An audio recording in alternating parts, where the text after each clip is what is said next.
Everyone, so we're now here at Binondo, Manila. I'm excited for this day kasi kakain ulit ako ng mga food na available dito. Kanina, nag-side quest ako sa Divisoria and ngayon pa lang yung magiging formal meal ko kasi nagsingaling lang ako sa bus. So excited akong kumain. For today, makakasama ko yung mga travel besties ko. Yung first stop namin is Veggie Select Food Services. Sikat sila sa mga vegetarian na food. Tapos yung sa sugarcane nila na drink. So nakapila na kami.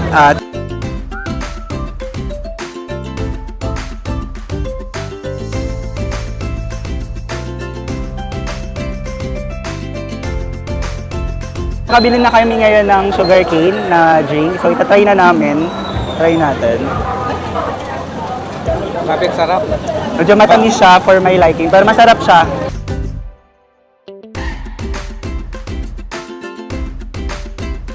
Kami ngayon papunta dun sa next namin bibilan ng food, yung sikat na bilihan ng siopaw. Ininom ko pa rin to, matamis siya talaga, pero okay naman siguro kung sweet tooth kayo. Pero ako kasi more on maasim na mga drinks yung gusto ko, rather than mga sweet. Pero okay naman siya kasi nakakabawi naman siya ng uhaw. Pwede ba mag-vlog dyan ng vlog ko? Pwede naman. Okay, so baka pwede nyo pong i-follow naman yung mga pages ko. Kasi ako po ay advocate po ako ng mga electric vehicles. Follow nyo po yung Lolly EV sa Facebook. Yun po yung page ng electric vehicle ko. Tapos, follow nyo rin po ako sa YouTube. Meron po akong mini EV adventures. Tapos yung akin pong Facebook as admin po ay Monderific Nina. Okay, thank you. Okay. Yun din pala, kapag nandito kayo sa Binondo, be mindful lang sa paglalakad nyo. Kasi din siya, main na mga daanan din siya. Kaya Maraming sasakyan. ingat-ingat din kayo. Pero kami nag-vlog, no? Habang naglalakad. Pero yun, ingat kayo ha.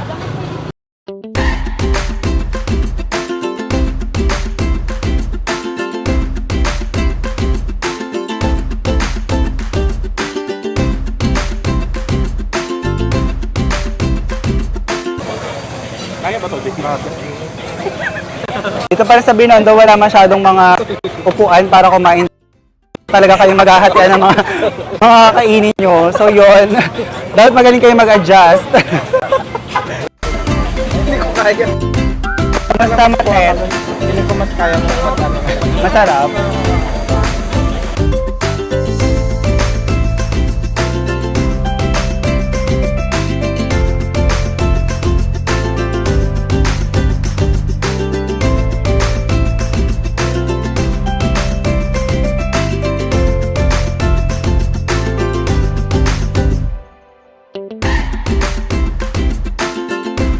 Here's our third stop, yung Lord's Toast Bakery.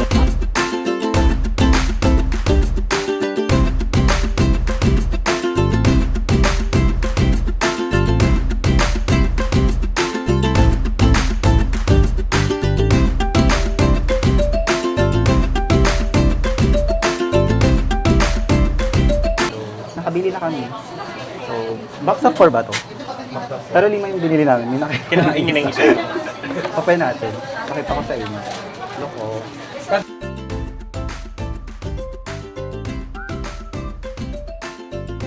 Ganda. Pagkasama. Paret. Ayan. Let's taste it. Ito yata yung same sa Macau. Oo. George 2. So, titikiman natin kung ano yung mas masarap, yung Pilipino Macau. Pero syempre, yung Pilipino tayo. Pinag-away mo pa. Charot lang. Pag-aawayin natin sila. Taste test. Ang sarap. Sarap, no? Bakey yung niya, yung outside niya. Tapos sobrang creamy yung yung inside. Tingnan nyo. Masarap, no? Ito yung hard on the outside, tapos soft in the inside. Diba? Right. Tapos sakto lang din yung tamis niya. Yung level of sweetness. Para hindi ka rin maumay. Oo, yun pala. Hindi Hindi ka nakakaumay. nakakaumay. Kumbaga, tito and tita ako. Yeah. Pang mga trentahin like us, ay, ako lang ba yung trentahin dito? Panalo. Oo, na tayo kumain sa restaurant? Sapat na to. Nabubusog na nga Actually, ako. mukhang ito na yung dinner natin. Kasi lahat po ng tindahan na mapupuntahan natin, yan, titignan natin lahat yan. Wala po tayong palalampasin. Kaya kumanta Happy kayo- 500 lang yung budget natin. Nakakailan na ba tayo? Walang po, 500 lang po yung budget. Tingnan may challenge pala yung ano. Naka 200 na tayo. Ayan, yun, okay. Maganda rin po na i-consider natin yung budget natin kasi syempre, yun lang naman po yung available na funds natin. Alang naman sobrahan natin. Kung hindi, magkakautang na po tayo. At baka mabaon tayo sa utang. Makulong tayo. Makulong agad. Makulong agad. Based from experience. Ito kung may Actually, paano. ayan po. May financial literacy training tayo ngayon. Financial literacy po tayo ngayon. Ayan. Nakasarap niya. Try nyo ha pag nagpunta kayo Paano dito. uulit ako? Our next stop, nandito na kami ngayon sa Dong Bay Dumpling. Na-order na yung mga kasama ko. Ang prices nila, Okay naman. Okay pa naman ako. Pero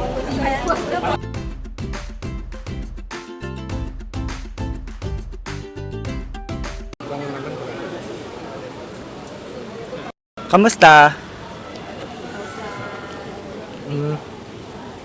sige, pares yung... Masarap siya. Ano? Saktong one. Hindi siya maalat. Sakto lang yung timpla niya. Parang ang ano niya, ang soft. Init. Mainit. Hindi sakto lang. Okay naman. Ano ba Kaya. Mainit ba, Matet? Medyo ano siya. Stay sweet. Very savory siya. Nag-enjoy ka ba sa Binondo food call natin? Sobra. Okay. Since it's your first Nakakabusog. time. Ang saya. Ang daming food na pagpipilian. Ayun pala guys, dito sa area na to, mas makakain kayo ng mapayapa kasi medyo maluwag yung place. Tas matao pero hindi ganun kasiksikan, gaya dun sa kabilang street. So okay kumain dito. Sarap naman siya.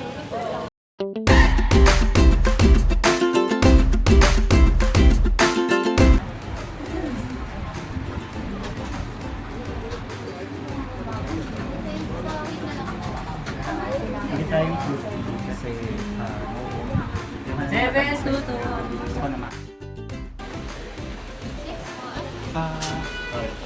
Yung calamansi, clam ceylon. Yun lang po. Pwede pong pabawasan ng, ng sweetness po.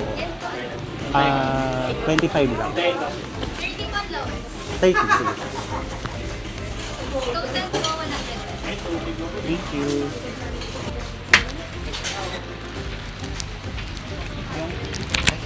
Yung order ko pala is calamansi plum ceylon. So try natin. Sarap. Naghahanap kasi ako kanina pa ng maasim. Pero ang sarap na.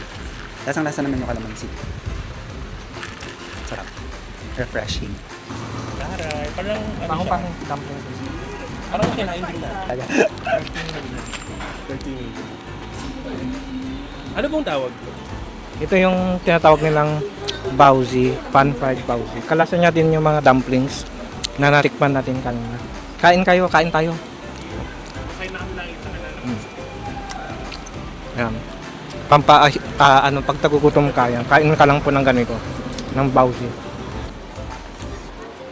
Mas malasa siya.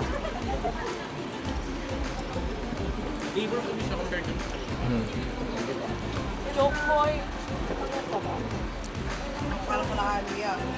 Bye bebe. mas marami natin yung herbs.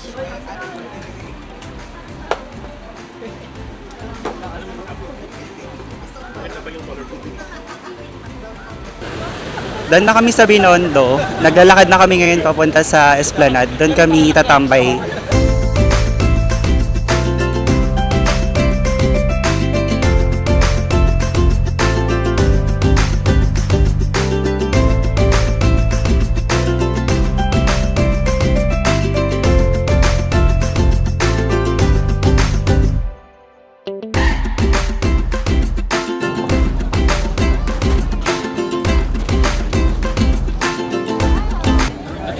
Maraming tao pero hindi naman siksikan.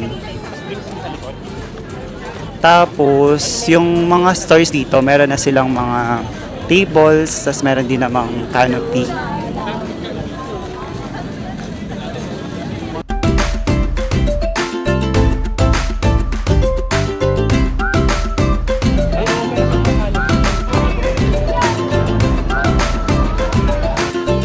So, dito pala, kapag diniretso mo siya, malapit na yung Fort Santiago.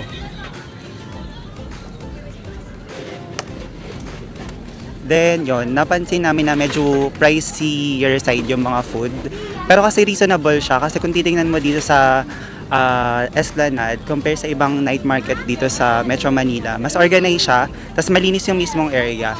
Tapos yun, komportable kang makakakain.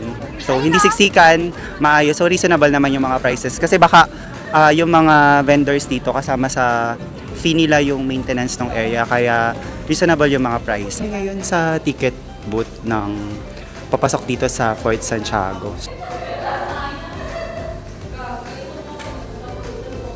Everyone, nag-avail kami ng ticket para makapasok dito sa Fort Santiago kasi may pupuntahan kami sa loob ng Intramuros. Nag-decide kami to purchase na lang yung ticket para hindi na kami iikot pa. So okay naman, 75 lang yung binayaran namin. Tas look ang ganda ng Fort Santiago lalo pag gabi. May mga lights, may mga music. Ang chill lang ng vibe. Hindi nang mag-rent dito ng mga Philippine traditional costumes. Look nag-avail sila. Mas gumanda dito sa Fort Santiago, in-improve nila.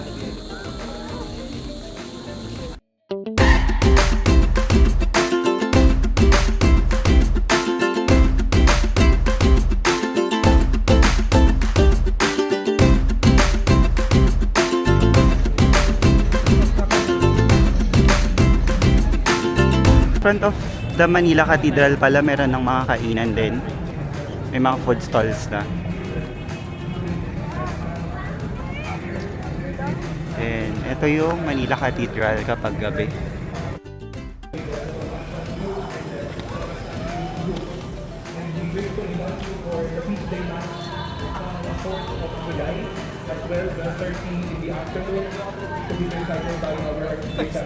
Hi, good evening. So, nandito na tayo ngayon sa The Cathedral Cafe.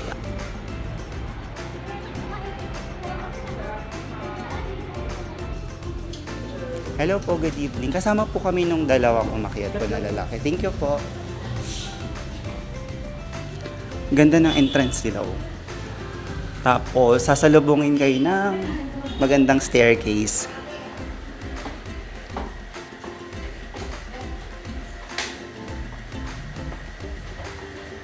Malapit na tayo sa rooftop. Nasa rooftop kasi yung yung mismong cafe.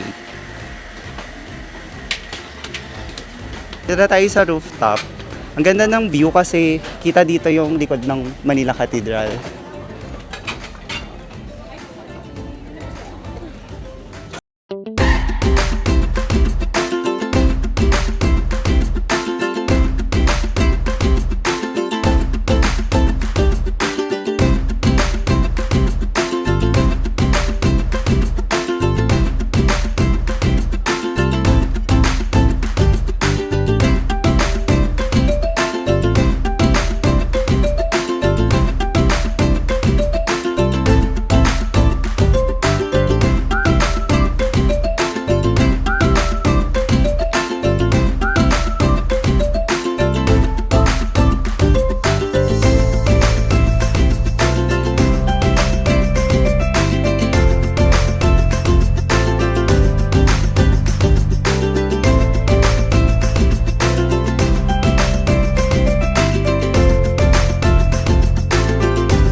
Hello. So, nandito na ako sa dorm. Nakapag-freshen up na din ako para makapagpahinga na din kasi Monday na kinabukasan. Ayun lang. I just wanted to share na sobrang happy ko today kasi I feel like I'm recharged kahit medyo nakakapagod yung mga ganap for today. Kasi yun, hindi ko lang na video pero yung una kong ginawa is nagpunta ako ng Divisoria kasi may hinanap akong fabric. Tapos doon na kami nag-meet ni Matet. Then, ayun, pumunta kami ng Binondo. Tapos, doon dumating yung iba naming mga kasama. Hindi ni-share na in the past few days kasi medyo down talaga ako. And yun, nag-iisip talaga ako ng pwedeng gawin nitong darating na weekend. And I was just so happy na bago mag-weekend, nag-reach out na yung isa kong kasama kanina, si Matt, kung gusto daw namin mag-Binondo this Sunday, itong araw na to. So, yun, even though alam ko na magagaling pa ako from Laguna, nag-yes ako kasi I'm looking forward to meet them. Kasi alam kong masaya talaga silang kasama. Tsaka yun, ang tagal ko na din kasi na nakasama sila. Kaya, ayun, I've been wanting to meet them then.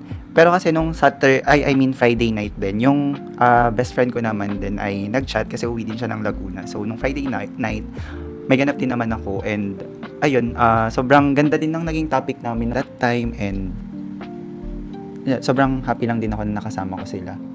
Tapos ngayon, napapa-reflect lang ako na ang ibibigay pala talaga si Lord sa'yo na instead na i-ready mo pa yung mental health mo or yung social battery mo before meeting them, may mga tao talaga na hindi mo kailangan mag-prepare. You just have to meet them and then eventually mafe-feel mo na re-recharge ka. Tapos masaya ka, ganun, hindi ka nag-iisip na ma-drain ka. Sobrang thankful ako na binigyan ako ng mga ganong tao sa paligid ko. I was just so blessed. Okay, yun na muna for this vlog. Thank you so much for watching. I hope nag-enjoy kayo kasi sobrang happy din ako ngayong araw na to. On to my next vlog. Bye-bye!